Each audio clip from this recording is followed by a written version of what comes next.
அன்புள்ளம் கொண்ட அனைவருக்கும் என் பணிவான வணக்கங்கள். இன்னைக்கு நம்ம ஒரு சூப்பரான ஒரு மோட்டிவேஷனல் ஷார்ட் ஸ்டோரி தான் நம்ம பார்க்க போறோம். ஒருத்தனுக்கு நினைச்சதெல்லாம் நடக்குது, திடீர்னு பணக்காரன் ஆவறேன் அப்படின்னா அது அதிர்ஷ்டமா இல்ல தன்னம்பிக்கையா அப்படின்றத ஒரு சிறந்த எடுத்துக்காட்டா நம்ம இந்த கதையை பார்க்கலாம். இப்ப நம்ம கதைக்குள்ள போயிடலாம். இவர் தாங்க நம்ம கதையோட நாயகன் சரவணன். இவர் நடுத்தர வர்க்கத்தோட ஒரு படி கீழே தான் இருக்காரு. அதனால ஏழைன்னு தாராளமா சொல்லலாம். அதாவது லோவர் மிடில் கிளாஸ் கேட்டகரியில இருக்காரு. இந்தியாவில இன்னைக்கு நிறைய பேர் இந்த மாதிரி லோவர் மிடில் கிளாஸ்ல இருந்துன்னு ரொம்ப அவசரப்படுறாரு. கீழேயும் போக முடியல, மேலேயும் போக முடியல. வாழ்க்கையை நடத்துறதுக்கே ரொம்ப கஷ்டப்பட்டு நடத்திக்கிட்டு இருக்கோம். அது போன்ற ஒரு சூழ்நிலை தான் இவரும் இருக்காரு. தன்னுடைய குடும்ப பாரத்தை எப்படிதான் நம்ம இழுத்துன்னு போறோமோ காலம் ஃபுல்லா, என்னைக்கு நம்மளுடைய வாழ்க்கையில முன்னேற போறோமோ அப்படின்ற ஒரு கவலை இவரை தொத்திக்கிட்டு இருக்கு. ஒரு நாள் சரவண தெருவுல நடந்து போகும்போது பழங்கால துளையிட்ட ஒரு காசு கையில கிடைக்குது. அதை எடுத்து பாக்குறான். அவங்க தாத்தா சொன்னது அப்ப ஞாபகம் வருது. துளையட்டு காசு கிடைக்கிறது அதிர்ஷ்டம் அப்படின்ற ஒரு நம்பிக்கை அவனுக்கு இருந்தது. அதனால அதை பத்திரமா எடுத்து அவன் பாக்கெட்ல வச்சுக்கிறான்.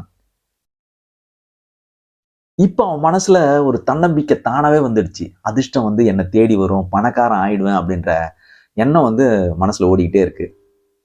மறுநாள் அவன் ஆபீஸுக்கு போறான். மேனேஜர் கூப்பிட்டு அவனுக்கு வேற டிபார்ட்மெண்ட்ல வேலையை மாத்தி சம்பள உயர்வும் கொடுக்குறாங்க. உடனே இவன் இந்த தொலையிட்ட காசு கிடைச்சதுதான் நம்மளுக்கு இந்த அதிர்ஷ்டம் எல்லாம் தேடி வருது அப்படின்னு நினைச்சான். அதை பத்திரமா எடுத்து பேக்ல வச்சுட்டான்.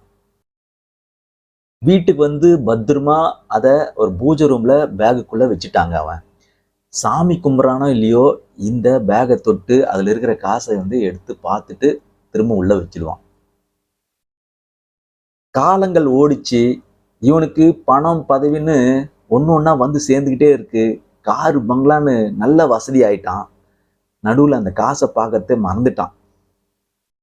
ஒரு நாள் திடீர்னு அவனுக்கு அந்த தொலையிட்ட காசை பார்க்கணும்னு தோணுச்சு.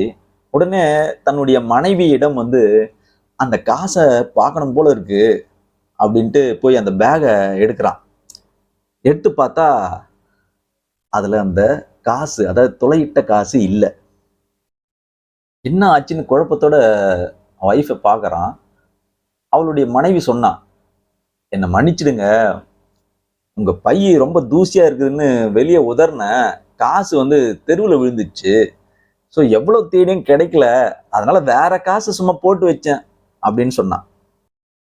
இது எப்ப நடந்தது அப்படின்னு சரவணன் கேட்கிற. அப்படி அதுக்கு அவருடைய மனைவி சொல்றாங்க, நீங்க என்னைக்கு பேக்ல எடுத்தாந்து பத்திரமா வச்சீங்களோ அந்த நாணயத்தை, அடுத்த நாளே இது நடந்துடுச்சு அப்படின்னு அவ சொல்றான். அவன் உடனே அந்த பேக் எடுத்து போய் அவனுடைய ரூம்ல வச்சுட்டு கண்ணாடி முன்ன நின்று யோசிக்கிறான். உண்மையில இந்த அதிர்ஷ்டத்தை கொடுத்தது அந்த நாணயம் இல்ல, தன்னுடைய தன்னம்பிக்கை தான். அந்த நம்பிக்கை தான் நம்ம வாழ்க்கையில அடுத்தடுத்த லெவலுக்கு உயர்ந்ததுக்கு காரணம் அப்படின்றது அவனுக்கு புரிய ஆரம்பிச்சிச்சு.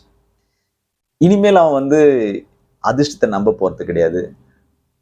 முதல்ல இருந்ததை விட இப்போ உற்சாகத்தோட தன்னுடைய வேலையை தொடர போறான்.